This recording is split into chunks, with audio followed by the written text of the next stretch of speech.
Jali dari Cikarang, yang matanya jeli bukannya orang. Enak dah, gue dikira ke Syamin. Mana sundel bolong? Gue tungguin dari tadi nggak nongol-nongol. Dia takut sama gue. Pokoknya kalau dia ada, nih.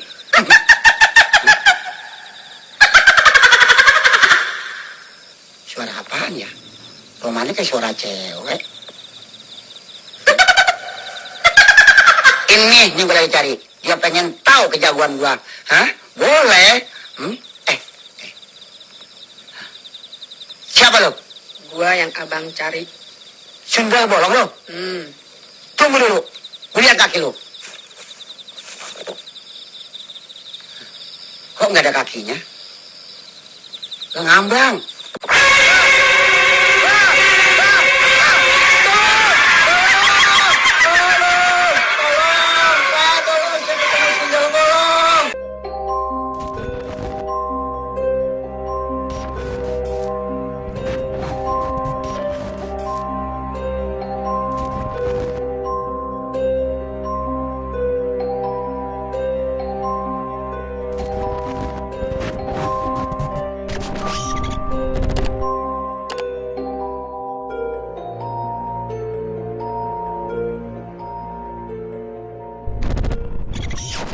Ya, sekali lagi selamat malam buat umama semuanya. Sebelum kita masuk ke pembahasan episode kita kali ini, yaitu apa perbedaan antara kuntilanak dan sundel bolong, Susana Raya ingin mengucapkan terima kasih banyak untuk semua yang sudah mengirimkan DM di Instagram Susan_Araya. Terima kasih, dan beberapa dari mereka ada yang sangat takut dengan jump scare-nya. Baik, Susana Raya akan coba mengurangi level jump scare-nya dengan sedikit sentuhan komedi di kesempatan kita kali ini. Baik, kita masuk ke dalam pembahasan perbedaan kuntilanak dan sundel bolong. Perbedaan kuntilanak dan sundel bolong. Sebenarnya ini tema yang sulit untuk dibahas, apalagi secara ilmiah. Soalnya belum ada peneliti yang bisa menyodorkan hasil penelitian yang empirik mengenai dua sosok itu, lengkap dengan dokumentasi visual dan hasil wawancara dengan pelakunya secara langsung. Boro-boro wawancara, si narasumber mau datang saja pasti penelitinya yang kabur terbirit-birit. Nah, jadi kita akan membahas dua sosok hantu ini berdasarkan dari mitos yang selama ini beredar di masyarakat dari waktu ke waktu ya. Pertama-tama kita akan membahas kesamaan antara keduanya yang bikin banyak orang bingung membedakan kuntilanak dan sundel bolong. Kuntilanak dan sundel bolong adalah dua hantu perempuan yang dikenal oleh masyarakat Nusantara. Jangankan di Indonesia, hantu-hantu cantik ini juga dikenal di Malaysia. Ada banyak film dibuat oleh dua negara ini yang mengangkat tema tentang kuntilanak atau kuntianak kalau orang Melayu bilang. Penampilannya khas, berbusana panjang warna putih, tapi bukan daster loh ya. Dan berambut panjang lurus terurai. Entah dia mau nggak jadi duta sampo lain. Kuntilanak juga terkenal suka tertawa melengking. Gak tahu apanya yang lucu, kok dia suka tertawanya begitu.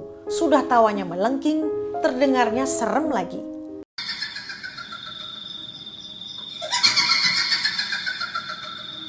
Susan jadi membayangkan nih, seandainya ada seorang komika lagi beraksi di atas panggung, lantas penonton tertawa bareng tapi dengan tawa ala kuntilanak semua.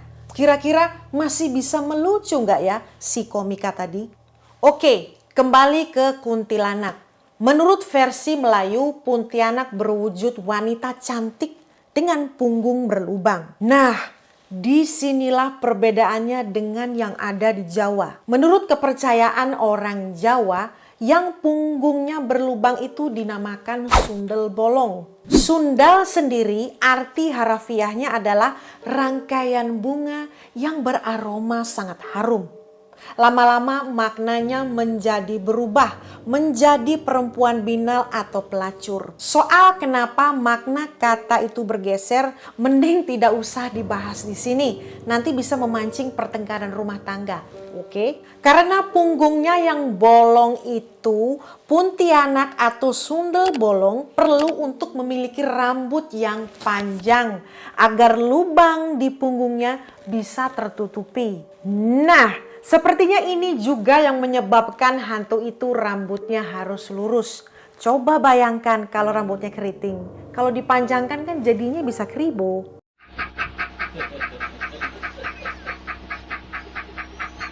Jadi kesimpulannya, kuntilanak alias puntianak dengan sundel bolong itu pada prinsipnya adalah sosok yang sama menurut khasanah perhantuan Melayu.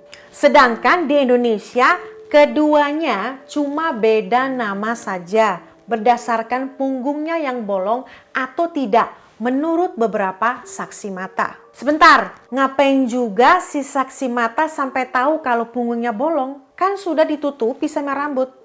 Ayo, sempet grepe-grepe ya. Oke, sekarang tentang kisah awal mula kuntilanak atau sundel bolong. Menurut salah satu kisah yang beredar, dia dulunya adalah perempuan yang diperkosa hingga hamil oleh tokoh yang cukup terpandang. Demi menghindar dari tanggung jawab, si tokoh penting tadi menyebarkan gosip ke penduduk sekitar bahwa gadis yang pernah dia perkosa itu adalah perempuan binal yang suka merayu pria untuk berbuat mesum. Dan begitu si gadis ketahuan hamil tanpa suami, penduduk mulai percaya dengan gosip yang beredar itu. Warga yang marah karena praktik asusila terjadi di kampung mereka, kemudian mereka berbondong-bondong mendatangi gadis yang sedang hamil tua itu dan menganiayanya beramai-ramai.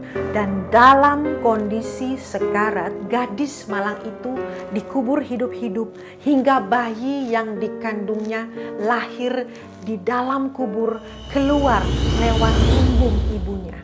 Itulah kenapa dalam bahasa Malaysia disebut Pontianak, berasal dari bahasa Melayu, perempuan mati beranak. Kita sama-sama tidak tahu apakah kisah itu benar-benar pernah terjadi atau hanya jalan cerita dengan salah satu film tentang kuntilanak yang pernah beredar. Tapi yang jelas jangan sampai kisah seperti itu terjadi di masyarakat kita.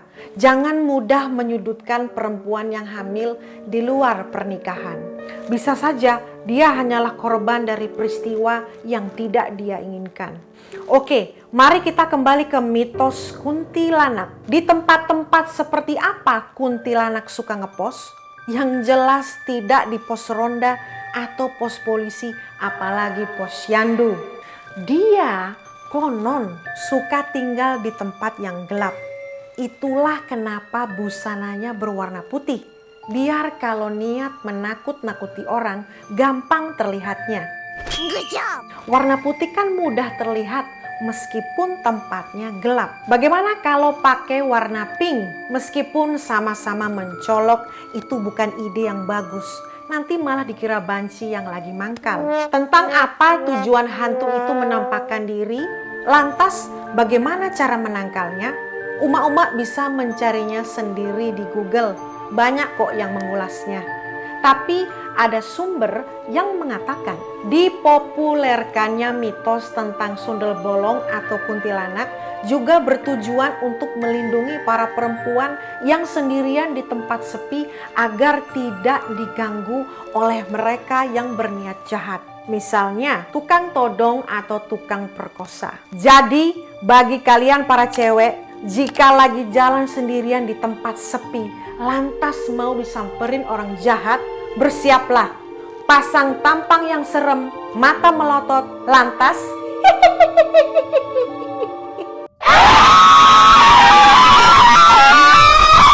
Jadi itu tadi umak-umak sekalian sekilas tentang fenomena hantu kuntilanak dan sundel bolong. Yang patut kita renungi dari cerita tadi adalah bagaimana kisah-kisah hantu penasaran itu muncul. Pastilah itu respon dari berbagai fakta bahwa kaum lemah masih sering mengalami penganiayaan oleh yang lebih kuat. Ketidakberdayaan mereka melawan di masa hidup melahirkan kisah-kisah pembalasan di alam kematian. Tidak hanya dalam kasus penindasan perempuan yang digambarkan dalam kisah lahirnya kuntilanak, tapi juga di berbagai pelanggaran kemanusiaan yang lain. Misalnya, beberapa tragedi pembantaian di masa lalu pasti melahirkan kisah-kisah horor di sekitar tempat kejadian. Jadi, begitulah, keadilan pasti ditegakkan. Jika tidak di alam kehidupan, berarti di alam sesudah kehidupan. Oke, gitu aja dulu ya. Susan Araya mau melanjutkan latihan self defense yang tadi Susan Araya sudah pelajari.